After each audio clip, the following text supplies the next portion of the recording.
Assalamualaikum warahmatullahi wabarakatuh. Jumpa lagi dengan saya.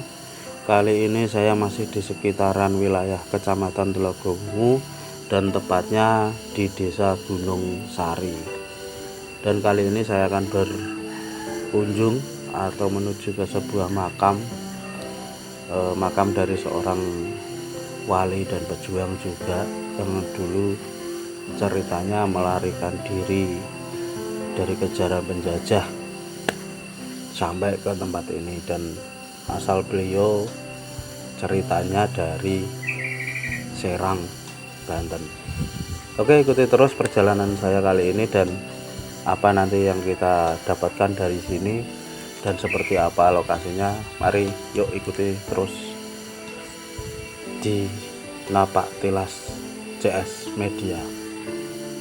Dan ini adalah makam Mbah Cono, atau yang menurut dari masyarakat setempat diyakini sebagai penyebar agama Islam di wilayah tersebut. Dan setiap bulan Asyura atau versi Jawa Suro, masyarakat Desa Gunung Sari, Kecamatan Telogongu, Kabupaten Pati selalu mengadakan peringatan haul untuk seorang tokoh ini atau untuk Mbah Cono ini. Setiap tahun acara peringatan tampak semakin meriah layaknya di daerah-daerah lain yang dalam 2 dekade ini mulai mencontoh peringatan haul tokoh besar seperti Syekh Ahmad Mutamakin Kajen dan Mbah Ronggo Kusumo Ngemplak. Acara semacam itu ternyata cukup efektif dijadikan sebagai momentum untuk mempersatukan dan mempererat kekompakan kalangan masyarakat desa. Namun di luar semua itu ternyata tidak banyak di antara masyarakat yang menahu soal sejarah hidup tokoh yang saben tahun diperingati haulnya tersebut. Kebanyakan hanya meyakini sepenggal 2 penggal kisah yang diceritakan dari mulut ke mulut atau tutur tinular.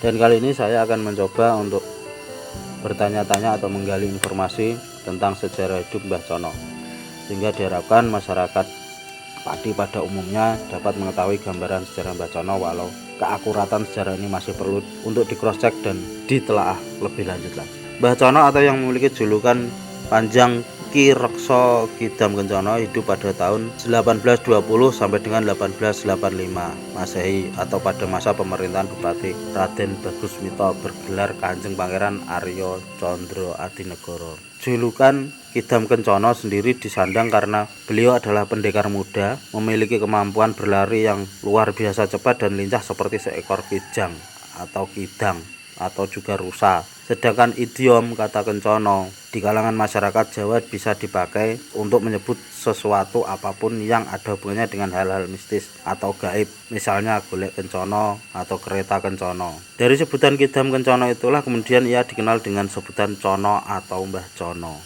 Mengenai perkiraan tahun kehidupan Kidam Kencono di atas bisa dikatakan 90% valid karena dalam cerita Kidam Kencono disebutkan beliau ikut dalam pergerakan melawan penjajah Belanda. Dan cerita yang paling masyhur di masyarakat Mbah Cono atau Kidam Kencono adalah kisah terlibatnya beliau dalam tragedi pabrik gula Trangkil, di mana PG Trangkil sendiri memiliki sejarah tertulis yang jelas dan terarsipkan.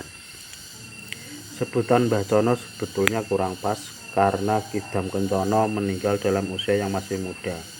Meninggal pada usia antara 30 sampai 40 tahun dan tidak memiliki seorang pun ahli waris karena beliau menikahi seorang janda muda anak satu, dan Kidam Kencono sudah lebih dulu meninggal sebelum berketurunan.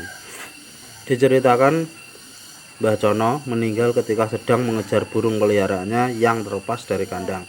Karena tidak kunjung pulang setelah lama mencari, akhirnya istri Cono meminta bantuan kakak iparnya Dandang Manis untuk ikut mencari.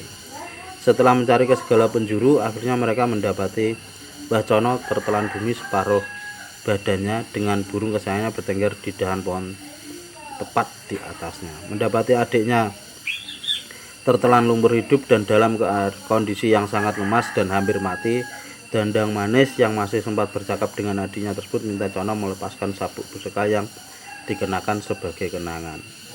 Mbah Cono meninggal dan terkubur seketika di tempat tersebut, dan sampai sekarang tempat itu dijadikan makam dari Sang Kidam Kencono yang melegenda di wilayahnya pada masa itu.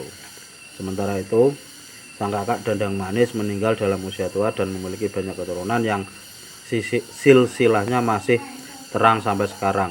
Sebelum meninggal, Dandang Manis meminta anaknya untuk memotong rambutnya yang panjang karena tidak pernah mencukur rambut selama puluhan tahun semenjak ia muda.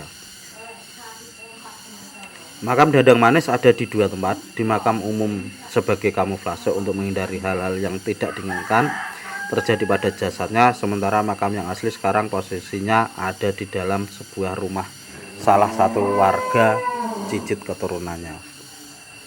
Konon di sekitar makam Dandang Manis yang asli, bila ditanami tumbuhan, buahnya terasa manis meski masih berupa pentil. Dan satu lagi, pada waktu-waktu tertentu di tempat makam yang asli itu akan muncul berupa rambut banyak sekali. Oke, terima kasih. Demikian dulu perjalanan kita untuk menggali informasi atau sejarah tentang Kidang Kencono atau Mbah Cono kali ini, dan semoga ini menjadi sedikit bermanfaat untuk masyarakat Telogosari dan juga wilayah Pati umumnya, dan mohon maaf jika ada salah kata atau penuturan bahasa yang salah. Kami ucapkan mohon maaf yang sebesar-besarnya. Terima kasih. Wassalamualaikum warahmatullahi wabarakatuh. Salam CS Media.